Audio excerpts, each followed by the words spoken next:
नमस्कार. सखी सह्याद्री या कार्यक्रमात आपल्या सगळ्यांचं मनापासून स्वागत. मैत्रिणींनो, शरीर आणि मनाचं नातं अतूट आहे आणि आहाराचा या दोन्हीवर खूप मोठा परिणाम होतो. आजकालच्या धावपळीच्या जीवनात आपल्या आरोग्याची, विशेषतः आपल्या आहाराची काळजी घेणं हे अत्यंत गरजेचं आहे. संतुलित पोषण, योग्य जीवनशैली आणि आहाराच्या चांगल्या सवयी आपल्या शारीरिक आरोग्याबरोबर मानसिक आरोग्यावरही परिणाम करतात. एकूणच आपलं आरोग्य संतुलित राहण्यासाठी शरीराला योग्य पोषण मिळणं अत्यंत गरजेचं आहे. याच विषयी मार्गदर्शन करण्यासाठी आज सखी सह्याद्री या कार्यक्रमात आपण आमंत्रित केलंय पोषण सल्लागार चैताली आहेर यांना. पुण्यातल्या मल्टी स्पेशालिटी हॉस्पिटलमध्ये कार्यरत असणाऱ्या चैतालीताई सर्टिफाईड डायबिटीज एज्युकेटर आहेत. एकूणच योग्य आहार, व्यायाम आणि सकारात्मक जीवनशैली अंगीकारण्यासाठी ते आपल्याला मार्गदर्शन करतात. आज आपण त्यांच्याशीच पोषणासंदर्भातल्या, आहारासंदर्भातल्या वेगवेगळ्या पैलूंवर चर्चा करणार आहोत. कार्यक्रमात तुमचं खूप मनापासून स्वागत. सगळ्यात आधी पोषण सल्लागार म्हणून आपल्या या प्रवासाची सुरुवात कशी झाली आणि या क्षेत्राकडे कशा वळला? खरं तर घरातल्या एका व्यक्तीला, म्हणजेच माझ्या आईला झालेल्या डायबिटीज कमी वयात, म्हणेन मी कमी वयात झालेल्या डायबिटीजने सुरुवात झाली. आणि जेव्हा डॉक्टरांच्या सल्ल्यानुसार तिने योग्य औषधोपचार आणि सगळ्यात महत्त्वाचं म्हणजे डॉक्टरांनी जेव्हा सांगितलं की तुम्हाला आहारावर जास्त काम करावं लागेल आणि ज्या पद्धतीने स्वतःवर कंट्रोल ठेवून, संयम ठेवून खाणं किंवा त्या गोष्टींबद्दलचं ज्या पद्धतीने तिने सगळे नियम स्वतःवर लादून घेतले आणि त्या पद्धतीने तिने आहार स्वतःचा ठेवला आणि जेणेकरून तिची जी साखर आहे, रक्तातली साखर कंट्रोलमध्ये राहिली, तेव्हा माझ्या लक्षात आलं की औषधोपचारांपेक्षा देखील किंवा औषधोपचारांसहित आपल्याला आहार किती महत्त्वाचा आहे. त्यावेळीच माझ्या लक्षात आलं की हे जे क्षेत्र आहे, या क्षेत्रामध्ये काम करण्याची अत्यंतिक गरज आहे. स्त्रियांना किंवा ओव्हरऑल सगळ्यांनाच या क्षेत्राबद्दल आपण माहिती द्यावी.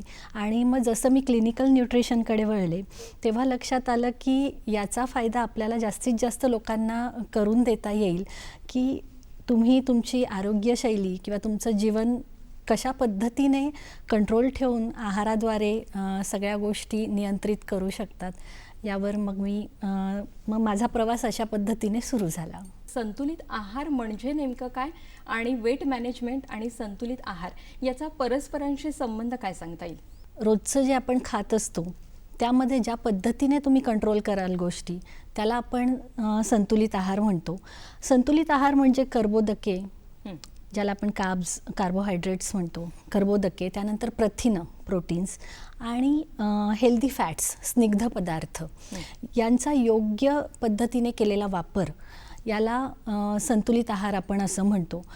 जेव्हा आपल्याला कुठेही फारसं गोष्टींमध्ये तुम्हाला खूप कमी करायचे किंवा जास्त करायचे असं नसतं.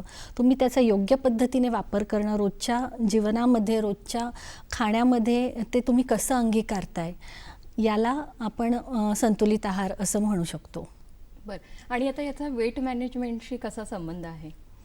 लोकांना वाटतं की आपल्याला आता वेट मॅनेजमेंट करायचं आहे, वजन कमी करायचं आहे, तर आपल्याला खूप कमी खायचं आहे असं लोकांना वाटतं. किंवा मला वजन वाढवायचं आहे तर मग मी काहीही खाल्लं तर चालेल. तर असं नसतं. तुम्हाला त्या गोष्टीच्या नियोजनानुसार तुम्हाला खाल्लं पाहिजे आणि याचा अर्थ असं नाही की तुम्हाला सगळं मोजून मापूनच केलं पाहिजे. मग मी एवढ्याच कॅलरीज खाईन, तेवढ्याच कॅलरीज खाईन, त्याचीही फारशी गरज नसते. फक्त एका योग्य कालावधीसाठी तुम्हाला त्या सगळ्या गोष्टी फॉलो करणं गरजेचं असतं की ज्यामध्ये तुम्हाला सगळं कसं खाल्लं जाईल आणि काही तरीही पोषण कमी पडणार नाही अशा पद्धतीने आपण खाल्लं गेलं पाहिजे. तेव्हा तो वेट मॅनेजमेंट आपलं नीट योग्य पद्धतीने होतं असं मला वाटतं. आजकाल आपल्या प्रत्येकाची जीवनशैली खूप धावपळीची झाली आणि बैठी जीवनशैली, कामाचा प्रचंड ताण आणि जेवणाच्या अनियमित वेळा यामुळे आज आरोग्याच्या वेगवेगळ्या समस्या उद्भवतात. तर अशा परिस्थितीत शरीराला आवश्यक असणारे घटक योग्य प्रमाणात मिळणं हे किती गरजेचं वाटतं? आपलं जीवन आता इतकं धकाधकीचं झालं आहे की जे पहाटेपासून सुरुवात होते ते रात्रीपर्यंत आपण काम करत असतो आणि आपण हे विसरून जातो की आपण हे कमावतो कशासाठी आहे, काम कशासाठी करतो आहोत. आपण खाण्यासाठी किंवा पोटासाठी आपण जगत असतो, पण ते पोट वाढणार नाही याकडे सुद्धा आपल्याला लक्ष देणं गरजेचं आहे. आणि जेव्हा धकाधकीच्या जीवनामध्ये तुम्ही थोडासा वेळ काढून जर स्वतःकडे लक्ष दिलं आणि तुम्हाला जर माहीत असलं की मला काय खायचं आहे, कशातून मला पोषण मिळणार आहे हे तुम्हाला माहीत असलं तर गोष्टी सोप्या होत जातात. तुमचं वजन वाढत नाही किंवा अकाली तुमची त्वचा किंवा तुमचे केस खराब होणं या गोष्टी तुम्ही थांबवू शकतात. निश्चित या गोष्टींसाठी तुम्हाला थोडंसं नियोजन करणं गरजेचं आहे आणि तुम्ही कशा पद्धतीने ते नियोजन करताय आणि कशा पद्धतीने तुम्ही योग्य आहार तुमच्या रोजच्या खाण्यामध्ये ठेवताय याला महत्त्व आहे. जेव्हा आपल्याकडे रुग्ण येतात वजन वाढवण्यासाठी किंवा कमी करण्यासाठी, तेव्हा एक पोषण सल्लागार म्हणून तुमचा त्यांच्याकडे बघण्याचा दृष्टिकोन काय असतो? जेव्हाही माझ्याकडे रुग्ण येतात तेव्हा सगळ्यात महत्त्वाचं हे असतं की लोकांना आधी वाटतं की नाही माझं वजनच कमी झालं पाहिजे किंवा वजनच वाढलं पाहिजे. म्हणजे सगळा जो काही त्यांचा कल असतो तो वजन किंवा सगळा जो काही फोकस असतो तो वजन या गोष्टीकडे असतो. आपण हे विसरतो की वजन हे फक्त तुमचं शरीर काहीतरी इंटिमेशन देतं आहे की काहीतरी त्रास आहे त्याच्या मागे म्हणून ते वजन वाढतंय किंवा कमी होतंय आणि त्याकडे दुर्लक्ष करून तुम्ही जर फक्त वजन किंवा वजन काट्यावरच जर फोकस कराल तर जे व्याधी तुम्हाला आहेत किंवा जे शरीरामध्ये प्रॉब्लेम्स आहेत ते तसेच राहतात. तर सगळ्यात आधी तर मी माझे जे काही रुग्ण येतील हॉस्पिटलमध्ये म्हणा किंवा OPDमध्ये आधी त्यांना मी हे सांगते की तुम्ही रक्ताच्या चाचण्या सगळ्या करून घ्या आधी. त्याच्यामध्ये तुमचे काही विटॅमिन्स किंवा काही कमी आहे शरीरामध्ये, न्यूट्रिएंट्स कमी आहेत ते आपल्याला बघणं गरजेचं आहे किंवा रक्तातली साखर वाढली आहे किंवा तुम्हाला इन्शुलिन रेझिस्टन्स आहे, या सगळ्या गोष्टी बघणं गरजेचं असतं. आणि मग त्यानुसार आपण आधी त्यावर काम करून ते पोषण व्यवस्थित घेऊन म्हणजे वजन कमी होणं हे फक्त त्याचे मी म्हणेन की त्याचे साईड इफेक्ट्स आहेत तुमचे. तुम्ही जे काही व्यवस्थित खाताय त्याने हळूहळू तुमचं वजन कमी होणार आहे, सगळ्या गोष्टी होणार आहे. फक्त तुम्हाला आधी त्यावर काम करणं गरजेचं आहे की काय प्रॉब्लेम्स आहेत आणि मग तिथून पुढे आपण वजनाकडे वळतो. जे कारण आहे त्यावर आधी काम करायचं की जेणेकरून आपल्याला मग बाकीचे जेही म्हणजे तुम्हाला बाकीचे मग त्याचे फायदे दिसायला सुरुवात होतात. आज आपण सर्टिफाईड डायबिटीज एज्युकेटर आहात आणि खरं तर मधुमेह हा लठ्ठपणा आणि चुकीच्या जीवनशैलीमुळे उद्भवतो. तर हा होऊ नये आणि जर झाला असेल तर तो नियंत्रणात आणण्यासाठी आपण मार्गदर्शन करता. तर आपल्या प्रेक्षकांसाठी काय मार्गदर्शन कराल? मधुमेहाला लाईफस्टाईल डिसीज असं म्हणतो. तुमच्या खाण्याच्या सवयी किंवा व्यायामाच्या सवयी किंवा बैठी जीवनशैली या गोष्टींमुळे आपल्याला मधुमेह हा आजार होऊ शकतो. आणि नावातच मधुमेह असं आहे. मधु म्हणजे बऱ्याच लोकांना वाटतं की आपण फक्त गोड खाल्ल्यानेच तो आजार होतोय, तर तसं नाही आहे. तुमचं वजन वाढतं, तुमच्या ज्याही शरीरातल्या पेशी आहेत त्यांच्याभोवती देखील एक फॅट्सचं आवरण, चरबीचं आवरण तयार व्हायला सुरुवात होते आणि त्यावेळी तुमच्या शरीरामध्ये इन्सुलिन रेझिस्टन्स सुरू होतं. इन्सुलिन हे जे आहे ते व्यवस्थितरित्या वापरलं जात नाही शरीराकडून, जेणेकरून तुमच्या रक्तात ती साखर तुम्ही जे खाताय त्याचं ग्लुकोजमध्ये रूपांतर होतं. ते ग्लुकोजमध्ये रूपांतर झाल्यावर ते एनर्जी म्हणून वापरलं जायला पाहिजे, शरीरासाठी ऊर्जा म्हणून वापरली जायला पाहिजे. तसं न होता तुमच्या पेशींपर्यंत ते पोहोचत नाही आणि मग त्यामुळे ती साखर तुमच्या रक्तामध्ये दिसते. जेव्हाही मग आपण चेकअप करतो ते रक्तामध्ये ती साखर असते. तर त्यामुळे तुमची बैठी जीवनशैली असेल आणि व्यायामाचा अभाव असेल आणि खाण्यावर तुमचं नियंत्रण नसेल तर मधुमेह हा आजार तुम्हाला गाठतो. आणि कुठेतरी प्रेशर्स, कामाचा ताण ही सुद्धा कारणं सांगता येऊ शकतात या हो, बाबतीत. तुमचं इतकं धकाधकीचं जीवन झालं आहे की तुम्हाला कायम काही ना काही कामाचं स्ट्रेस असतो. तो स्ट्रेस देखील तुम्हाला मधुमेहासाठी कारणीभूत होऊ शकतो. फक्त त्यासाठी तुम्हाला स्वतःवर काम करणं गरजेचं आहे की जसं की थोडासा व्यायाम असणं किंवा जेव्हाही तुम्हाला खूप स्ट्रेस असेल थोडासा वेळ काढून तो स्ट्रेस कमी करणं, या गोष्टी खूप महत्त्वाच्या आहेत. आणि तिथेच आपण कुठेतरी चूक करतो आणि मधुमेहामध्ये असं होतं की तुम्हाला कदाचित सारखी भूक लागत असते. भूक लागल्यामुळे काय होतं की तुम्ही आणखीन खात राहतात आणि त्याने पुन्हा वजन वाढत राहतं आणि मग पुन्हा इन्सुलिन रेझिस्टन्स हे एक चक्र सुरू होतं. ते कुठेतरी थांबवणं गरजेचं आहे. त्यासाठी तुम्हाला योग्य पद्धतीने कर्बोदके, ज्याला आपण कार्ब्स म्हणतो, ते त्यावर नियंत्रण ठेवणं गरजेचं आहे आणि तंतुमय पदार्थ जास्त खाणं गरजेचं असतं. आणि अर्थातच प्रथिनं, प्रोटीन्स हे सुद्धा तितकेच महत्त्वाचे आहे. कर्बोदक आणि ग्लायसेमिक इंडेक्स ज्या पदार्थांचा जास्त आहे की जे पदार्थ तुम्ही खाल्ल्यानंतर त्याचं रक्तात लगेच साखरेमध्ये रूपांतर होतं फास्ट, ते पदार्थ, त्याऐवजी आपल्याला असे पदार्थ निवडायचे की ज्यांचा ग्लायसेमिक इंडेक्स कमी आहे. आणि तंतुमय पदार्थांचा जो ग्लायसेमिक इंडेक्स असतो तो कमी असतो. त्यामुळे मग तुमचं साखरेवर नियंत्रण यायला सुरुवात होते आणि तुम्ही जेव्हाही डायजेस्टिव्ह सिस्टीम आणि आपण मेटाबॉलिक रेट ज्याला म्हणतो, म्हणजे पचनसंस्था आणि चयापचय क्रिया, यावर आपल्याला काम करणं गरजेचं होतं. जेव्हाही तुमची डायजेस्टिव्ह सिस्टीम किंवा तुमचं पचनसंस्था सुधारते त्यानंतर तुमचं हळूहळू चयापचय क्रियासुद्धा त्याचा वेग वाढतो आणि मग तंतुमय पदार्थांमुळे चयापचय क्रिया व्यवस्थित सुरुवात होते आणि मग हळूहळू जी साखर एकदम रक्तात येणार असते ती हळूहळू रक्तामध्ये सोडली जाते आणि त्यानंतर मग तुमचं जे काही ऊर्जा म्हणून ते जी साखर आहे ती वापरलं जाण्याचं प्रमाण वाढतं. तर यावर आपल्याला काम करणं गरजेचं आहे. मैत्रिणींनो, सखी सह्याद्री या कार्यक्रमात घेऊयात एक छोटीशी विश्रांती. सखी सह्याद्री या कार्यक्रमात आपलं पुन्हा एकदा स्वागत. आज या कार्यक्रमात आपण आमंत्रित केलंय पोषण सल्लागार चैताली आहेर यांना. चैतालीताई, आज आपल्या समाजात, भारतातच कुपोषण आणि अतिपोषण या अतिशय टोकाच्या समस्या उद्भवताना दिसतात. आज एकीकडे बऱ्याच लोकांना खायला पुरेसं आणि सकस अन्न नाहीये, तर दुसरीकडे फास्ट फूड, प्रोसेस फूड यामुळे मधुमेह, हृदयविकार असे लाईफस्टाईल डिसीज आढळतात. तर या सगळ्या समस्यांविषयी आपण कोणत्या दृष्टिकोनातून बघता आणि आपले अनुभव काय आहेत? कुपोषण हे 2 प्रकारचं असू शकतं. एक तर गरिबीमुळे आलेलं आणि दुसरं म्हणजे तुमच्या आहारात जर विविधता नसेल तर ते येणारं कुपोषण. ह्या 2 पद्धतीचं कुपोषण असू शकतं. आणि मला आता असं वाटतं की भारतामध्ये दुसऱ्या पद्धतीचं जे कुपोषण आहे त्याचं प्रमाण वाढत आहे कारण आपल्या आहारात विविधता नाही आहे. तुम्हाला पूर्वी आपण सगळ्या गोष्टी खात होतो. अगदी घरामध्ये प्रत्येक गोष्ट असायची.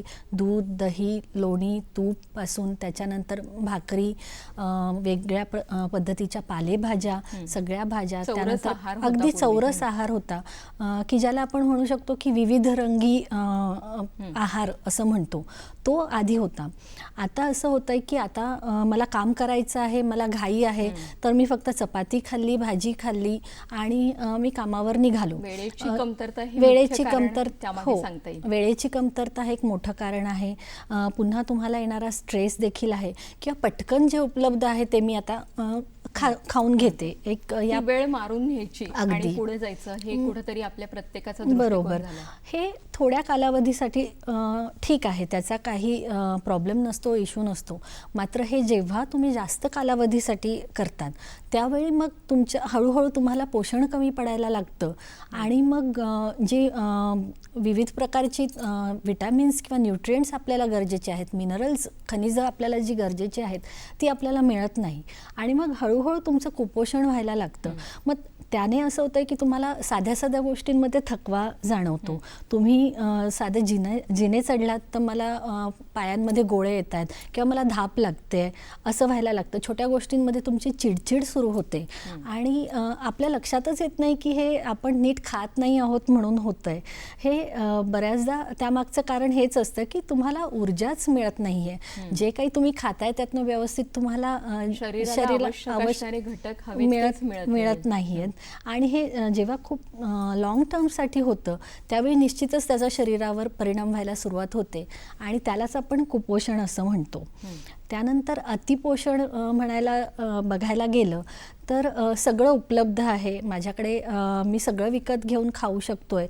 ऑफकोर्स अगेन वेळेची कमतरता आहे, त्यामुळे मग मी पटकन काहीतरी बाहेरून मागवतो आणि मी चपाती भाजी तर खात आहे, मी पोळी भाजी खात आहे किंवा भाकरी भाजी खात आहे, पण आता थोडासा वेळ आहे किंवा मला स्ट्रेस आहे तर कुठेतरी मी पटकन काहीतरी बाहेरून मागवतो. मग पिझ्झा खाणं, बर्गर खाणं, मैद्याचे पदार्थ किंवा मिठाई, अतिगोड पदार्थ, तळलेले पदार्थ हे आपल्याला कुठेतरी खायची इच्छा होते आणि जेवढे तुम्ही ते क्रेविंग्ज त्याचे वाढत जातील तेवढं तुम्ही ते खात राहाल आणि त्याचं प्रमाण वाढतं जर राहिलं तर निश्चितच त्याचा परिणाम तुमचं वजन वाढण्यात होणार आहे, तुमची पोटावरची चरबी वाढण्यात होणार आहे आणि त्यामुळे मग हे अतिपोषण होतं की ज्याचे परिणाम मग हळूहळू लठ्ठपणातून मग डायबिटीज म्हणा, थायरॉईड, PCOD, हृदयविकार हे सगळे सुरू व्हायची सुरुवात होते.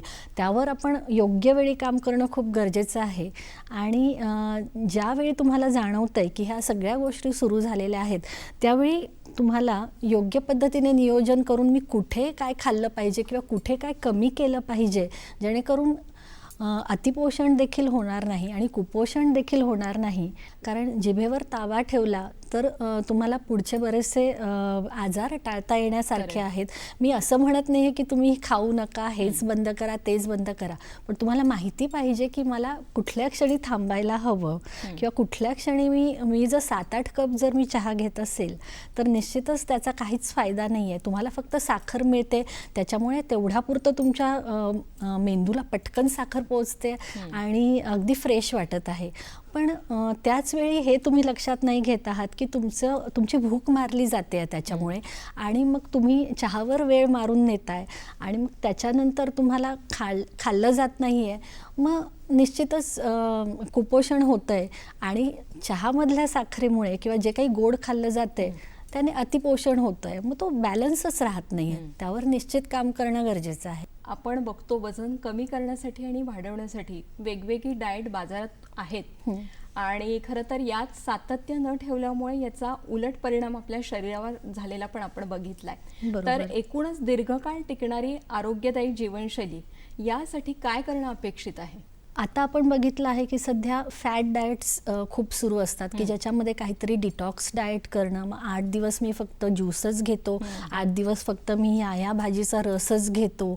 आपण कुठेतरी ऑनलाईन गोष्टी बघतो आणि त्या सुरू करतो, पण त्यावेळी आपण हा विचार करत नाही की हे फॅट डाएट्स आहेत, याचा आपल्या शरीरावर काय परिणाम होऊ शकतो यावर आधी विचार करणं गरजेचं आहे. फॅट डाएट्सच्या मी विरोधात आहे. तुम्ही समजा तो 1-2-3 दिवसांपुरतं काहीतरी करत असाल तर गोष्ट वेगळी आहे, पण आता माझं वजनच कमी होत नाही आहे म्हणून मग मी आता आधी तेच सुरू करतो, डिटॉक्स डाएट करतो, काहीतरी फॅट डाएट करतो. त्याचा परिणाम हाच होतो की पुन्हा कुपोषण तुमचं होतं आणि प्रत्येकाला वाटतं की आता मला वजन कमी करायचं आहे तर मी आधी कॅलरीज कमी करतो, मी माझं खाणं कमी करतो. तर त्याला आपण डाएट म्हणतो आपल्याकडे. तर डाएटचा अर्थ असा आहे की तुम्ही ते संतुलित पद्धतीने खाल्लं गेलं पाहिजे. म्हणजे वजन कमी करायचं आहे म्हणजे तुम्हाला लगेचच कमी खायचं आहे असं नाही आहे. तुम्हाला योग्य पद्धतीने त्याची मात्रा किंवा त्याचं जे काही प्रमाण आहे म्हणजे कर्बोदके, प्रथिनं, त्यानंतर स्निग्ध पदार्थ हे सगळं जर तुम्ही योग्य पद्धतीने घेत राहिलात तर तुमचं निश्चितच वजन न वाढता आणि तुमचं त्याच्या वजनावर नियंत्रण राहतं.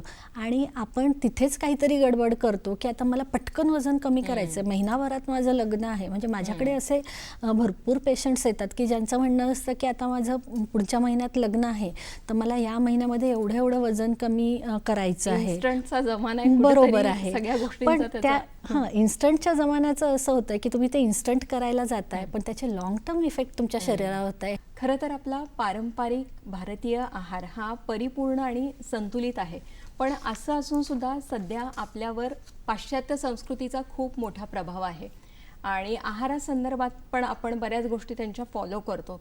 तर या संदर्भात पोषण सल्लागार म्हणून तुमचा दृष्टिकोन काय? आपला पारंपरिक आहार फार पोषण देणारा आहे, या मताशी मी पूर्णपणे सहमत आहे. आपण आधीपासून बघितलं आहे की आपली आजी किंवा आजोबा यांचं जे खाणं होतं ते घरातलंच खाणं होतं सगळं. कुठेही काही वेगळं खाल्लं जात नव्हतं किंवा शेतीची कामं असल्यामुळे म्हणा किंवा इतर कामं असल्यामुळे असं काही नव्हतं की खूप पदार्थ तळले जात आहेत किंवा खूपच गोड पदार्थ खाल्ले जात आहे, असं नव्हतं. आणि त्याच्यामध्ये मैद्याचे पदार्थ वगैरे मला वाटतं तर नसायचेच. दूध दुभतं भरपूर होतं, जेणेकरून प्रथिनं व्यवस्थित मिळत होती. आणि भाकरी म्हणा की आता पुन्हा आपण मिलेट्स वगैरे गोष्टींकडे वळलो आहोत. बऱ्यापैकी लोक म्हणतात की आता मिलेट्स त्या बरोबर. तेव्हा मात्र हे काही जागरूकता किंवा मी आरोग्यासाठी करतोय म्हणून नाही, तर या सगळ्या गोष्टी की माझी रोजची कामं झाली पाहिजे, मला त्यासाठी ताकद मिळाली पाहिजे, त्या दृष्टीने हे सगळं केलं जात होतं. तर भारतीय आहार बघायला गेलं तर तो चौरस आहार आहे. त्याच्यामधून आपल्याला सगळं खायला मिळतं. त्यातल्या त्यात महाराष्ट्रीय जो आपला आहार आहे त्यामधून देखील सगळं आपल्याला मिळत असतं, ज्याच्यामध्ये तुम्हाला भाकरी, भाजी, त्यानंतर कांदा, मुळा या गोष्टी असतात. किंवा प्रोबायोटिक्स म्हटलं तर दही आहे, ताक आहे, वेगवेगळ्या पद्धतीच्या कोशिंबिरी आहेत, ज्या तुम्ही तुमच्या ताटामध्ये जेव्हा आपण एक ताट मांडलेलं असतं त्या सगळं दिसलं की ज्याच्यामध्ये विविध रंग दिसायला हवेत, ज्याला आपण रेनबो डाएट, आता त्याला रेनबो डाएट असं म्हटलं जातं. पण हे पूर्वीपासून आपल्याकडे आहेच. आपण कुठेतरी ते त्या गोष्टी टाळायला लागलो आणि कुठेतरी शॉर्टकट म्हणून पटकन काय खाता येईल या गोष्टींकडे वळलो. तर जो आपला पारंपरिक आहार आहे ते खाणं महत्त्वाचं आहे. आणि निश्चित मी असं म्हणत नाही आहे की पाश्चात्य शैलीचा जो डाएट आहे, आहार आहे, तो चुकीचा आहे. तो त्यांच्या देशासाठी किंवा त्यांच्या हवामानानुसार त्यांना तो सूट होतो, तसंच आपल्याला आपला आहार सूट होतो. जसे तंतुमय पदार्थ म्हणाल तुम्ही, काही गोष्टी अंगीकारायला काहीच हरकत नाही आहे, ज्याच्यामध्ये ओट्स असतात किंवा तुम्ही वेगवेगळ्या पद्धतीचे सॅलड्स खाणं, सूप्स खाणं, या गोष्टी मध्ये काहीही म्हणजे काही चुकीचं नाही आहे. पण आपण हेही बघायला पाहिजे की त्यानुसार आपल्याकडे जे आपल्याला सूट होतं आहे आपल्या हवामानानुसार किंवा आपलं जे काही ॲटमॉस्फिअर आहे किंवा जी आपली जीवनशैली आहे आणि आपली जी शरीरकाठी आहे त्यानुसार काय खातो आहोत त्यावर आपल्याला लक्ष केंद्रित करणं गरजेचं आहे. आणि पाश्चात्य आहारामध्ये जर मग तुम्ही फक्त ह्या गोष्टीच की पिझ्झा म्हणा किंवा आणखीन बर्गर्स म्हणा किंवा फ्राईज म्हणा, याच गोष्टी तुम्ही अंगीकारतायत आणि मग आणि त्याच्यामधले जे काही दुसऱ्या हेल्दी गोष्टी आहेत त्या टाळत आहात आणि त्याच बरोबरीने आपल्या पारंपरिक आहाराकडे तुम्ही दुर्लक्ष करत असाल तर त्याचा परिणाम तुम्हाला दिसल्याशिवाय राहणार नाही. तर माझं असं म्हणणं आहे की आहार म्हणजे काय आहे, तर रोजचं जे तुमचं खाणं आहे त्याला आपण आहार म्हणतो. त्यामध्ये तुम्हाला काही फारसे बदल करायची गरज नाही आहे. आणि जे तुम्ही खात आहात त्यावर तुम्ही कशा पद्धतीने कंट्रोल ठेवताय, नियंत्रण ठेवताय ते गरजेचं आहे. आणि पारंपरिक आहार जसं की थालीपीठ म्हणा तुमचं, त्यानंतर तुमचे जे आपण सकाळी डोसे करतो, मुगाचे डोसे म्हणा किंवा धिरडी आपण ज्याला म्हणतो, या गोष्टी तुमच्या आहारामध्ये ठेवणं गरजेचं आहे. नाचणी झालं, ज्वारी, बाजरी, म्हणजे यातून तुम्हाला ऊर्जा तर मिळतेच आहे, कर्बोदके तर मिळतच आहेत, पण त्याच्याबरोबर जे खनिजं आहेत, कॅल्शियम म्हणा, झिंक म्हणा, या सगळ्या गोष्टीसुद्धा मिळणं गरजेचं आहे. आता आपण बघितलं आहे की आपल्याकडे स्त्रियांमध्ये सध्या लोहाची खूप कमी आहे.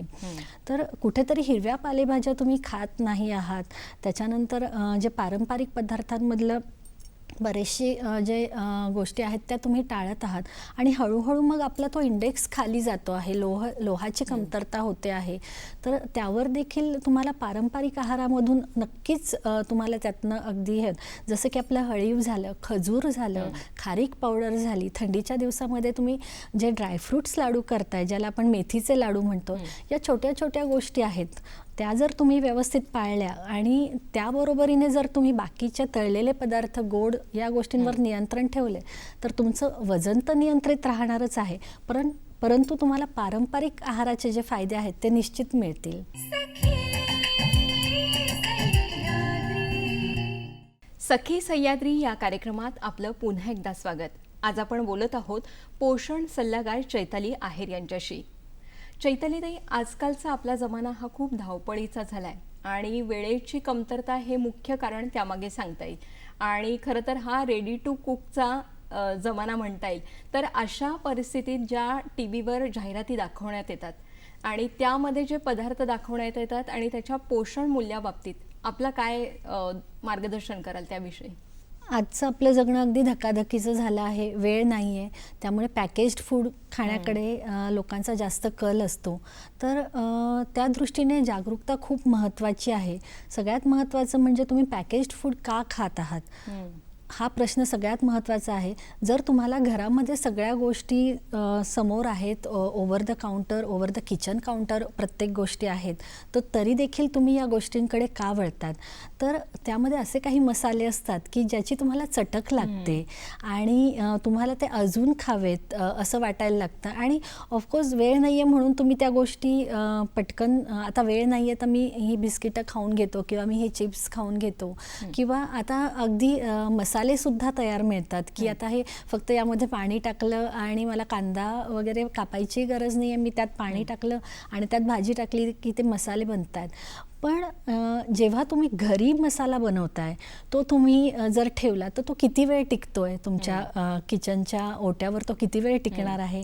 3 तास, 4 तास, 6 तास, याच्या पुढे नक्कीच तो खराब होणार आहे. मग तुम्ही बघा की हे सगळं जे टिकत आहे, जे तुम्हाला पॅक मिळतोय त्याची 6-6 महिन्यांची मुदत दिलेली आहे. त्यावर खूप मोठी प्रोसेस केलेली हो, असते. तर त्याच्यावर ते टिकावेत म्हणून त्याच्यामध्ये केमिकल्स घातलेले आहेत, त्याच्यामध्ये बऱ्याचशा अशा गोष्टी आहेत की त्यामध्ये मीठ जास्त घातलेलं असतं, त्यामध्ये सोडा असतो. या सगळ्या गोष्टींमुळे ते टिकतात पदार्थ आणि मग आपल्याला ते वापरायला सोपे होतात. पण जेव्हा पॅकेज्ड फूड आहे म्हटल्यावर त्याचे निश्चितच काहीतरी तुम्हाला साईड इफेक्ट होणार आहे तुमच्या शरीरावर. तर सगळ्यात महत्त्वाचं की लेबल त्याच्या मागे काय दिलेलं आहे हे वाचणं खूप गरजेचं असतं असं मला वाटतं. की आपण घेतोय, मला मान्य आहे तुमच्याकडे वेळ नाही आहे, तुम्हाला काही गोष्टी पटकन वापरायच्या आहेत, तर आधी त्यावर मागे काय लिहिलेलं आहे ते वाचा. त्यामध्ये साखर जास्त असणार आहे, त्यामध्ये मीठ जास्त असणार आहे, ज्यामुळे तुमच्या शरीरात सोडियमचं प्रमाण वाढणार आहे, त्यामुळे BP सारखा त्रास तुम्हाला सुरू होऊ शकतो. जर पुन्हा त्याच्यामध्ये कॅलरीज जास्त असणार आहे, त्याच्यामध्ये तेल असणार आहे किंवा आणखीन जे काही त्यामध्ये पाम तेल असू शकतं, कुठलं तेल आहे हे सुद्धा आपल्याला बघणं खूप गरजेचं होतं. आणि ज्यावेळी तुम्ही हे न्यूट्रिशन लेबल वाचायला सुरुवात करता त्यावेळी तुम्हाला कळतं की अरे बापरे, आपण शरीरावर किती अत्याचार करत आहोत. तर तुम्हाला थोडासा स्वतःसाठी वेळ काढणं किंवा कुटुंबासाठी वेळ काढणं खूप गरजेचं आहे.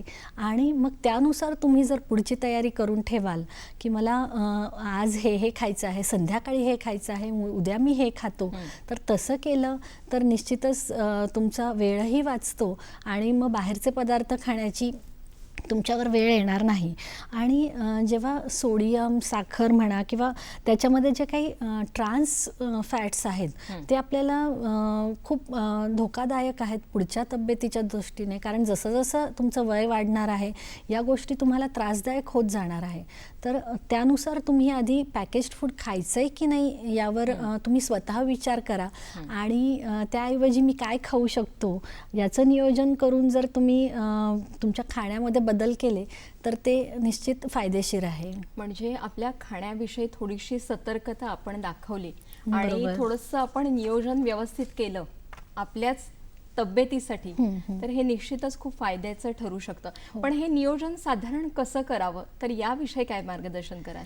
मी असं म्हणत नाही आहे की रेडी टू कुक पदार्थ किंवा जे पॅकेज्ड फूड आहे प्रत्येक वेळी ते खराबच असेल असं नाही. त्यामध्ये समजा तुम्हाला जर स्प्राउट्स म्हणा किंवा काही थालीपीठांचं पीठ वगैरे असं असेल जे घरगुती घरगुती बनवलेलं असेल तसे तुम्ही विकत घेऊ शकतात. आणि साधी सरळ गोष्ट आहे की तुम्ही जर पॅकेज्ड फूड दुपारच्या खाण्यामध्ये किंवा संध्याकाळच्या एक काहीतरी स्नॅक्स म्हणून खायचं आहे, अशा वेळी तुम्ही अगदी साध्या गोष्टी की तुम्ही चणे खाऊ शेंगदाणे, शकता. फुटाणे पण खाऊ शेंगदाणे शकतो. गूळ हे अगदी छान कॉम्बिनेशन आहे. सुकामेवा सुद्धा सुकामेवा खाता आहे येईल. त्यानंतर, आणि ते किती खायचं फक्त आपल्याला हे माहिती पाहिजे.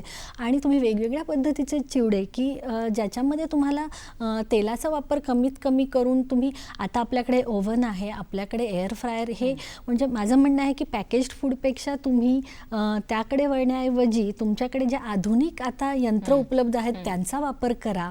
आणि मग रेडी टू कुक करण्याऐवजी तुम्ही तळण्याऐवजी या गोष्टी तुम्ही फक्त एअर फ्राय करू शकताय, किंवा तुम्ही त्याची वेगवेगळ्या पद्धतीची पिठं आधी तयार करून ठेवलीत आणि चिवडा बनवताना तुम्ही फक्त बेक करून तो चिवडा वापरला तर ते देखील त्यातून पौष्टिक मूल्य मिळणारच आहे, ज्यामध्ये तुम्ही खोबरं, डाळ्या, त्यानंतर शेंगदाणे, पुन्हा आणखीन काही गोष्टी टाकल्यात की ज्याच्यामुळे तुम्हाला पोषण मूल्य मिळणारच आहे.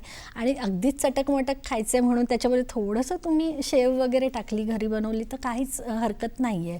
फक्त आपल्याला त्यावर कंट्रोल ठेवणं गरजेचं आहे. आणि जेव्हा डायबिटीस किंवा इतर तुम्हाला काही आजार असतील तर डॉक्टरांच्या सल्ल्यानुसार किंवा तुमच्या डायटिशियनच्या सल्ल्यानुसार तुम्हाला ते खाणं गरजेचं आहे. सगळ्यात महत्त्वाचं हेच आहे की पुन्हा आपण तिथेच येतो की तुम्ही कशा पद्धतीने नियोजन करताय आणि कशा पद्धतीने नियंत्रण ठेवताय. खरंय, नियोजन हे खूप महत्त्वाचं आहे आपल्या तब्येतीच्या दृष्टीने. आता पोर्शन डाएट हा सुद्धा सध्या एक महत्त्वाचा विषय आहे, तर याविषयी काय सांगाल? सगळ्यात महत्त्वाचं असं होतं की जेव्हाही आपल्याला वजन कमी करायचं असतं, सगळ्यात मोठा जो काही इश्यू येतो किंवा प्रॉब्लेम येतो की कॅलरीज आपण जे म्हणतो.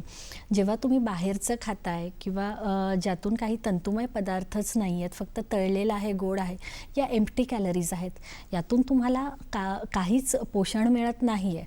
मात्र त्या कॅलरीज खाल्ल्याने तुमचं वजन वाढतच आहे. तर यावर आपल्याला सगळ्यात महत्त्वाचं की तुम्ही तुमचं वजन, तुमची उंची आणि तुमचं वय यानुसार आपल्याला काहीतरी तर एक कुठेतरी खाण्यासंबंधीचं आपल्याला एक नियंत्रण ठेवावं लागतं की ज्याला आपण कॅलरीज कंट्रोल असं म्हणतो. आणि जोपर्यंत तुम्ही बसलेले आहात तरी देखील तुम्हाला शरीरासाठी ऊर्जा गरजेची आहे, त्यामुळे आपल्याला खावं लागतंच. जेव्हा तुम्ही मग त्यानुसार तुम्हाला तेवढं खावं लागतं. ज्यावेळी तुमची ॲक्टिव्हिटी वाढते त्यानुसार तुम्हाला तुमचं खाणंसुद्धा वाढवावं लागणार आहे, कॅलरीज पण वाढवाव्या लागणार आहेत. पण त्या कॅलरीज हेल्दी असतील हे बघणं फार गरजेचं आहे. नाहीतर मग मी एवढं जिम केलं आहे, मी आज एवढं रनिंग केलं आहे आणि म्हणून मग मी हे खाल्लं तरी चालेल. किंवा वाईस वर्साही करतात लोक की आज मी बाहेरचं खाल्लेलं आहे, मी हॉटेलमध्ये खाल्लेलं आहे किंवा मी गोड खाल्लं आहे तर मी उद्या रनिंग जास्त करतो किंवा मी उद्या व्यायाम जास्त करतो. असं चालत नाही. तुमच्या शरीराला जेवढं गरजेचं आहे ते शरीर घेणार आहे. आणि जेव्हा ऊर्जेसाठी वापरलं जाऊन जे एक्स्ट्राच्या कॅलरीज आहेत त्या तुमच्या फॅट्स म्हणून, चरबी म्हणून स्टोअर होणार आहे. तर आधी आपल्याला हे बघणं गरजेचं आहे की मला किती खाणं गरजेचं आहे. आणि त्याचा निश्चित एक तक्ता तुम्हाला तुमची डायटिशियन देऊ शकते. आणि किंवा तुम्ही त्यावर स्वतःच्या पद्धतीने जरी काम केलं तरी तुम्हाला एक अंदाज येऊनच जातो की मी किती खाल्लं पाहिजे आणि काय केलं तर माझं वजन वाढतंय आणि काय केलं तर थोडंसं मी कंट्रोल ठेवू शकतो माझ्या वजनावर. तर हे करणं गरजेचं आहे. सखी सह्याद्री या कार्यक्रमात आपलं पुन्हा एकदा स्वागत. चैतलीताई, आज डाएटरी सप्लिमेंट्स अर्थातच आहारपूरक घटक याविषयी समाजात अनेक गैरसमज आहेत, तर याविषयी तुम्ही काय सांगाल आणि शरीराला खरंच त्या गोष्टींची आवश्यकता आहे का? आता डाएटरी सप्लिमेंट्स याबद्दल लोकांचे खूप गैरसमज आहेत. मी व्यवस्थित खात नाही आहे किंवा या गडबड आहे म्हणून मी वेगळंच काहीतरी खाल्लं जातं आहे. मग मी काय करतो की ठीक आहे, मी या विटॅमिन्सच्या गोळ्या घेतो, मी मेडिकलमध्ये जातो आणि मी या न्यूट्रियंट्सच्या गोळ्या घेतो की जेणेकरून मग मला फ्रेश वाटेल, मला एनर्जी मिळेल. तर जेही आहारपूरक आपण घटक म्हणतो किंवा जे सप्लिमेंटरी डाएट आपण त्याला म्हणतो तो तुम्ही कधीही स्वतःच्या मनाने करायला नको आहे. सगळ्यात महत्त्वाचं आहे जेव्हा तुम्ही या गोष्टी सुरू करणार असाल किंवा तुम्हाला वाटत असेल की मला थोडासा थकवा जाणवतोय किंवा मला व्यवस्थित दिवसभराच्या कामासाठी ऊर्जा राहत नाही Energy मिळत आहे, नाही. तर अशा वेळी तुम्हाला सगळ्यात आधी तुमच्या चाचण्या करून घ्यायला हव्यात. रक्ताच्या चाचण्या करणं फार गरजेचं आहे, कारण त्यामध्ये तुमच्या शरीरामध्ये काय कमतरता आहे ते आधी समजून घेणं गरजेचं आहे आणि मग त्याच्यावर तुम्हाला काय गोळ्या घ्यायच्या आहेत. मी असं म्हणत नाही की डाएटरी सप्लिमेंट्स आपल्याला गरजेची नाही आहेत, ती गरजेची आहेत, मात्र ती योग्य सल्ल्यानुसार तुम्हाला घेणं गरजेचं आहे. जसं की B12 तुमच्या शरीरात कमी असू शकतं, त्यानंतर विटॅमिन D3ची कमतरता असू शकते, कॅल्शियम, त्यानंतर लोह, या सगळ्या गोष्टींची तुमच्या शरीरात कमतरता असेल तर आधी त्यासाठी तुम्ही योग्य चाचण्या करून घ्या. डॉक्टरांच्या सल्ल्याने लॅबमध्ये जाऊन त्या चाचण्या करून घ्या आणि मग त्यानुसार तुमच्या डायटिशियन किंवा न्यूट्रिशन कन्सल्टंट जे आहेत किंवा डॉक्टर यांच्या सल्ल्याने तुम्ही त्या गोळ्या सुरू करू शकता. मात्र माझं असं म्हणणं आहे की त्या अगोदर आपल्या खाण्यात काय कमी आहे, म्हणजे डाएटरी सप्लिमेंट्सपेक्षा जर तुम्ही रोजच्या खाण्यातून ते मला कसं मिळवता येईल यावर जर काम केलं तर जास्त उपयोगी पडतं, असं आत्तापर्यंतचं माझा अनुभव आहे की तुम्ही गोळ्या घ्याल महिनाभरासाठी, 2 महिन्यासाठी डाएटरी सप्लिमेंट्स घ्याल, पण त्यानंतर पुन्हा जर तुम्ही तुमच्या खाण्याकडे दुर्लक्ष केलं, तुमच्या आहाराकडे दुर्लक्ष केलं तर पुन्हा तो खड्डा होणार आहे. तो खड्डा तुम्ही किती वेळा सारखा डाएटरी सप्लिमेंट्सने भरून काढणार आहात ना. म्हणजे तुम्ही जे खाण्यातून रोजचं मिळतं आहे किंवा आहारातूनच ते मिळवण्याचा प्रयत्न केला तर जास्त योग्य आहे मला असं वाटतं. आणि त्याआधी तुम्ही नक्कीच डॉक्टरांचा सल्ला घ्या किंवा कोणीतरी काहीतरी सांगतंय म्हणून मग ह्याने माझे केस सुंदर होतील, याने माझी त्वचा छान होईल आणि म्हणून मग मी काहीतरी घेते, तर हे पूर्णपणे चुकीचं आहे.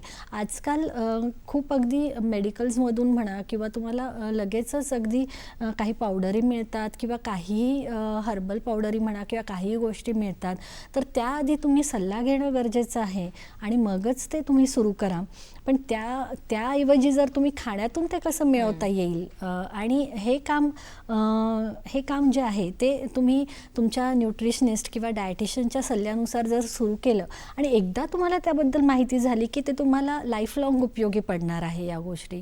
तर त्यामुळे जेव्हाही डाएटरी सप्लिमेंट्स सुरू करायचे असतील तेव्हा डॉक्टरांचा सल्ला घेणं फार गरजेचं आहे असं मी म्हणेन. शरीराचा आणि मनाचा पोषणाशी एकमेकांशी काय संबंध सांगता येईल याविषयी काय सांगाल? आपण नेहमी ऐकतो की फिट बॉडी फिट माइंड, हे वाक्य आपण कायम ऐकत असतो. तर तुम्ही जेही खाता आहे त्याचं गट फ्लोरामध्ये तुमचं जे काही आहे त्यानुसार तुमच्या शरीरावर त्याचा परिणाम होत असतो आणि निश्चित त्याचा परिणाम पुन्हा तुमच्या मेंदूवर देखील होत असतो. तुम्ही जर योग्य पद्धतीने खात असाल तर त्याच्यामध्ये जे काही बायोमी आहेत किंवा जे काही जीवाणू आहेत, चांगले जीवाणू आहेत, ते निश्चित एक काहीतरी चांगली संप्रेरकं निर्माण करून तुमच्या मेंदूपर्यंत ते पोहोचवतात की हे खाण्याने छान वाटत आहे आणि त्यानुसार मग एक त्याच्या मेंदूकडे ऊर्जा पोहोचवली जाते आणि मग तुम्हाला वाटतं की अरे हे खाल्ल्याने मला छान वाटत आहे. मूड पण आपला कुठेतरी सुधारतो. अगदी म्हणजे ज्याला आपण चांगलं हेल्दी खाण्याने हॅपी हार्मोन्स क्रिएट होणं हे फार म्हणजे ही महत्त्वाची गोष्ट असते आणि आपण त्याकडेच दुर्लक्ष करतो, कारण सगळी सुरुवात तुमच्या पोटापासून होते. तुम्ही करताय पोटासाठी आणि पुन्हा तुमच्या आजारही वाढत आहेत पोटामुळे. तर त्यावर आपण काम केलं तर तुम्ही जे काही रोजचं खाणं आहे, दही झालं, दूध झालं किंवा ताक झालं, अगदी या ज्या गोष्टी आहेत त्याच्यामुळे तुमचा हेल्दी जे काही गोष्टी आहेत म्हणजे आरोग्यदायी जीवाणू तुमच्या पोटामध्ये जास्त वाढणार आहेत, हेल्दी बॅक्टेरियाज त्याने वाढणार आहेत आणि नक्कीच त्याचा परिणाम तुमच्या मेंटल हेल्थवर सुद्धा होतो. तुम्ही जर नीट खात असाल, तुम्हाला योग्य विटॅमिन्स मिळत आहेत, न्यूट्रिएंट्स मिळत आहे, तर तुमचा मेंदू देखील त्या पद्धतीने कार्यरत राहणार आहे. जर तुम्हाला तुमच्या खाण्यातून B12 मिळत नाही आहे तर तुम्हाला कुठेतरी डिप्रेसिव्ह वाटण्याचे चान्सेस खूप असतात. विटॅमिन D3 तुम्हाला कमी पडत असेल तर त्यावेळी तुम्हाला देखील खूपच लो वाटू शकतं किंवा अंग दुखणं वगैरे गोष्टी असतात. जसं तुम्हाला ऊर्जा कमी पडत असेल तर म्हणजे तुम्हाला वाटत असेल की मी कायम थकलेला आहे तर कुठेतरी कर्बोदके सुद्धा कमी पडत असू शकतात तुम्हाला. आणि ज्यावेळी तुमचं फक्त पोट वाढतंय आणि बाकीचं शरीर मात्र बारीक तारीख आहे त्यावेळी तुम्हाला प्रथिनं कमी पडत असू शकतात आणि तुमचे जॉईंट्स दुखत असतील तर कॅल्शियम कमी पडत असू शकतं. तर मग काय होतं की ह्या आजारपणांमुळे तुम्ही फ्रेश राहू शकत नाही आहात. आणि शरीर आपल्याला सांगत असतं काही गोष्टी कमतरता आहे, हो, हो. ती आपण ओळखणं सुद्धा तितकंच बरोबर महत्त्वाचं आहे. बरोबर. आणि पचन संस्थेसाठी जर तुम्ही काम केलं, व्यवस्थित खात राहिलात, तर पचन संस्थेकडून तुमच्या मेंदूकडे संदेश दिला जातो की हे सगळं खाणं चांगलं आहे आणि त्याच्यामुळे आपोआप तुमचा मूडही चांगला राहतो. आणि तेवढ्यापुरतं तुम्ही चहा घेतला, त्यातनं साखर मिळाली, गोड खाल्लं, चॉकलेट्स खाल्ले, त्याच्यामुळे आपल्याला पटकन कुठेतरी एक ऊर्जा मिळते आहे, ते छानच वाटतं. पण त्याची सवय होऊ देऊ नका, ते जास्त महत्त्वाचं आहे. कारण तुम्ही त्याची सवय करून घ्याल तर मग कुठेतरी तुम्हाला पुन्हा पोषण कमी पडणार आहे आणि मग पटकन कुठेतरी फास्ट मला छान वाटतंय म्हणून मी गोड खाऊन घेतो किंवा मी काहीतरी अनहेल्दी खातोय, तर त्याचा परिणाम हळूहळू निश्चितच तुमच्या ऊर्जेवर, सकारात्मक ऊर्जेवर देखील त्याचा परिणाम व्हायला सुरुवात होते आणि मग आपला मेंदू देखील तशा पद्धतीचे आपल्याला संदेश द्यायला सुरुवात होते आणि मग हळूहळू मेंटल हेल्थवर किंवा तुमचं जे रोजचं तुमचं जे जगणं आहे कुठेतरी मग तुम्ही नकारात्मक गोष्टी जास्त बघायला लागतात. त्यामुळे खाणं म्हणजे आपण खाण्याने बनलो आहे तर त्या गोष्टी मला असं वाटतं की आपण खाण्यावर काम करूनच ते करायला हवं. रोगप्रतिकारक शक्तीबरोबरच पचन संस्था आणि मेटाबॉलिझम या सुद्धा वजन नियंत्रित करण्यासाठी खूप महत्त्वाच्या गोष्टी आहेत. तर याविषयी काय सांगाल आणि हे एकमेकांशी कसे निगडीत आहेत? रोगप्रतिकारक शक्ती ही आपल्यामध्ये असणं फार गरजेचं असतं. नाहीतर आता इतकं पोल्युशन वाढलं आहे, इतकं प्रदूषण वाढलं आहे, आपल्याला प्रत्येक गोष्टीमध्ये बाहेर पडलं की सगळे त्रास त्याच्यामुळे सुरू होण्याचे चान्सेस असतात. की अगदी तुमची जर रोगप्रतिकारशक्ती कमी असेल, थोडा जरी हवेत बदल झाला तर तुम्हाला सर्दी होऊ शकते किंवा साध्या आजारांनी त्रास होऊ शकतो. तर रोगप्रतिकारशक्ती आपल्याला जे काही मिळवायची आहे ते आपल्या रोजच्या आहारातूनच मिळवायची आहे. आजकाल अगदी इम्युनिटी किट्स वगैरे काय गोष्टी उपलब्ध असतात आणि मग आपण ते कुठेतरी करायला जातो आणि ते खाल्ल्याने आपल्याला वाटतं की अच्छा ह्याने माझी इम्युनिटी वाढेल आणि मग मी कमी आजारी पडेल. तर असं होत नाही, ते तेवढ्यापुरतं काम करतं. आपल्या म्हणजे मी म्हणेन की आपल्या किचनमध्ये हळद आहे, दालचिनी आहे, मिरे आहेत, लवंग आहेत किंवा जे मसाल्याचे भारतीय परंपरेनुसार आलेले जे मसाल्याचे पदार्थ आहेत ते अगदी खरंच इम्युनिटी वाढवण्याचं काम करत असतात. आणि इम्युनिटी वाढवण्यासाठी तुम्हाला मी म्हणेन की तुम्हाला विविध रंगी आहार हा फार महत्त्वाचा असतो, ज्यामध्ये मसाल्याचे पदार्थसुद्धा तुम्ही टाळू नका, ज्याच्यामध्ये पुन्हा वेगवेगळ्या पद्धतीची फळं खाणं खूप गरजेचं आहे. त्यानंतर वेगवेगळ्या पद्धतीच्या भाज्या खाणं गरजेचं आहे. आणि अगदीच तुम्ही प्रत्येक गोष्ट लगेच की मी आता तेल आणि तूपही अगदीच बंद करून टाकतो किंवा तूपही बंद करतो असंही गरजेचं नाही आहे. त्याचंही तुम्ही योग्य प्रमाण ठेवा, जेणेकरून तुमची इम्युनिटी वाढेल आणि या सगळ्या एकत्रित जो परिणाम होईल तो निश्चितच तुमची रोगप्रतिकारक शक्ती वाढवायला होणार आहे. आणि बाकीच्या गोष्टी जरी तुम्ही सगळ्या करत असाल तर आणखीन सगळ्यात खाण्याने जरी तुम्ही सगळ्या गोष्टी करत असाल तरी देखील एक गोष्ट विसरणं म्हणजे खूपच म्हणजे एक गोष्ट आपण विसरायला नको, ती म्हणजे व्यायाम. तुमची ॲक्टिव्हिटी सुरू राहिली पाहिजे, तुमच्या शरीराची हालचाल झाली पाहिजे. तुम्ही बैठं काम करत असाल तर दर अर्ध्या तासाला उठून तुम्ही एक छोटीशी चक्कर मारा आणि त्या दरम्यान तुम्ही पाणी पिणं विसरू नका. कारण तुम्ही पाणी कमी पिताय त्यामुळे डिहायड्रेशन होतं, त्यानंतर मग पुन्हा तुमचं पचनसंस्था बिघडते, सगळ्याच गोष्टी परिणाम सुरू होतो त्याचा. तर ह्या साध्या गोष्टी तुम्हाला करत राहणं फार गरजेचं आहे, जेणेकरून तुमची जी इम्युनिटी आहे, रोगप्रतिकार शक्ती आहे, ती लॉंग टर्मसाठी म्हणजे बाधित होणार नाही असं मला वाटतं. आता 40शी नंतर स्त्रियांमध्ये वेगवेगळ्या आरोग्य समस्या उद्भवतात. खरं तर या वयात मेटाबॉलिझम क्रिया कुठेतरी मंदावलेली असते आणि त्यामुळे शरीरावर चरबी साठण्याचं प्रमाण देखील वाढलेलं असतं. तर अशा वेळेस पुढे त्यांना अनेक समस्या उद्भवू शकतात. तर त्या उद्भवू नयेत आणि त्यांचं स्त्रियांचं आरोग्य संतुलित राहावं यासाठी काय करणं अपेक्षित आहे? मी म्हणेन की 40शी नंतर चा जो कालावधी असतो, जे वय असतं, स्त्रियांसाठी खूप संवेदनशील काळ असतो. कारण तुमची मुलं मोठी झालेली असतात किंवा तुमच्या घरातली जे जबाबदारी काही कुठेतरी मार्गी थोडीशी लागलेली मार्गी असतात. लागलेली असते.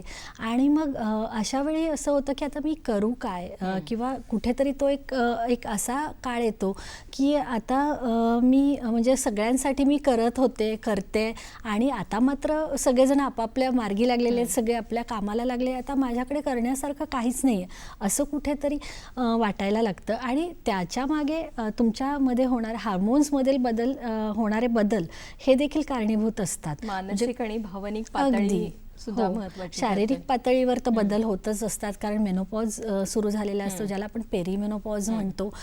त्यामुळे तुमचे हार्मोन्स कुठेतरी विचित्र पद्धतीने वागायला सुरुवात केलेले असतात आणि त्याचा परिणाम स्त्रियांच्या निश्चितच मानसिक आणि की जे काही तुमच्या विचारांवर आहे त्यावर नक्कीच होत असतो. तर सगळ्यात महत्त्वाचं की आता सगळे मार्गी लागलेली आहेत, मुलं मोठी झाली आहेत, तो थोडंसं सेल्फिश स्वतःसाठी होणं वेळ गरजेचं काढणं आहे. सुद्धा आता महत्त्वाचं थोडंसं आपण स्वार्थीपणा करूयात आणि स्वतःच्या खाण्याकडे लक्ष देऊयात आणि थोडासा व्यायाम करूयात, स्वतःसाठी वेळ काढूयात, हे महत्त्वाचं आहे. आता मला आजारी पडायचं नाही, आता इतके दिवस मी हे सगळं केलेलं आहे, तर आता मला स्वतःसाठी जगायचं आहे, आनंदी राहायचं आहे. आणि मी आनंदी राहिले तर माझी चिडचिड कमी झाली तर पूर्ण घर, तुमचं कुटुंब आनंदी राहणार आनंदी आहे. राहणार आहे. तर आणि जेव्हा तुम्ही काही गोष्टी स्वतःहून खायला सुरुवात कराल तर त्या गोष्टी तुमची मुलंसुद्धा अंगीकारणार आहेत, किंवा मी सुद्धा हे खातो किंवा आई काहीतरी वेगळं खाते म्हणून किंवा हेल्दी खाते म्हणून मी पण एकदा ट्राय करून बघायला हरकत नाही आहे. आणि सगळ्यात महत्त्वाचं तुम्हाला कॅल्शियम, प्रथिनं आणि त्यानंतर लोह या गोष्टींवर काम करणे गरजेचं आहे. कार्ब्स म्हणा, फॅट्स म्हणा, प्रोटीन्स म्हणा, यांचा योग्य बॅलन्स ठेवून तुम्हाला कशा पद्धतीने मी आरोग्यदायी राहीन आणि मी हेल्दी राहीन आणि ॲक्टिव्ह राहीन यावर काम करा. आणि सगळ्यात महत्त्वाचं, हालचाल सुरुवात करा, वॉक घ्या, तुम्ही रनिंग करा, तुम्ही जॉगिंग करा, योगा करा, व्यायाम कुठल्याही पद्धतीचा व्यायाम करा, जिम करा, काहीच हरकत नाही आहे. सगळ्यात महत्त्वाचं स्वतःसाठी वेळ काढणं, स्वतःसाठी हे सुद्धा खूप हो, अगदी महत्त्वाचं आहे. स्वतःसाठी वेळ काढून त्या दृष्टीने तुम्ही खाण्याचं नियंत्रण करा, आरोग्याचं नियंत्रण आपोआप होईल त्यामुळे. आणि तुम्ही आनंदी राहाल. आणि आता मी कशा पद्धतीने माझं पुढचं जे काही आता वयस्कर झाल्यानंतर येणारे आजार मी कसे दूर ठेवू शकते, किंवा जे काही होणाऱ्या व्याधी आहेत त्या कमीत कमी कशा करता येतील यावर काम करावं स्त्रियांनी, असं मला वाटतं. कारण माझ्याकडे आता जेही जास्त पेशंट्स येतात, क्लायंट्स येतात, मी बघितलं आहे की त्यांना असं वाटतं की आता 40शी नंतर आता मला गरज आहे वजन कमी करण्याची वगैरे, असं एक कुठेतरी आपल्या डोक्यात असतं. तर मला असं वाटतं की त्याची थोडीशी सुरुवात जर आपण 35शी नंतरच सुरुवात केली तर आपली 40शी नंतरचे जे व्याधी आहेत किंवा 40शी नंतरचं जे जीवन आहे ते सुखकर होतं. आणि मी हे निश्चित सांगू इच्छिते प्रज्ञा, की मी बघितलं आहे की आत्ता ज्या स्त्रिया आहेत त्या जागरूक आहेत. त्यांना आता मला छान राहायचं आहे, मला एन्जॉय करायचं आहे, मला फिरायला जायचं आहे आणि मला छान कपडे घालायचे आहे, तर मी आधी हेल्दी असणं गरजेचं आहे, ही कुठेतरी जागरूकता यायला लागली आहे. आणि त्या पद्धतीने स्त्रिया माझ्याशी बोलतात आणि मला असं करायचं आहे, तर याचा हे खरंच समाधान, एक डायटिशियन म्हणून मला खरंच समाधानकारक आहे.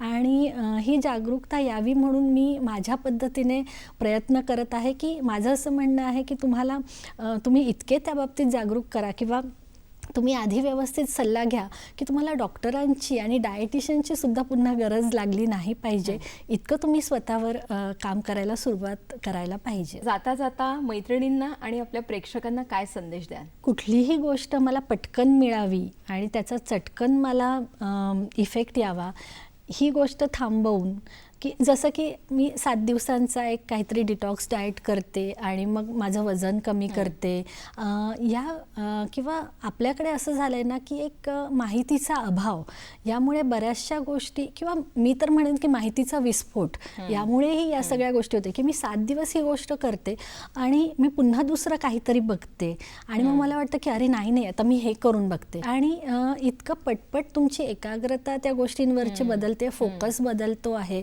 की मग मी आता 7 दिवस हे करून बघते आणि मग त्याने माझं वजन कमी होईल.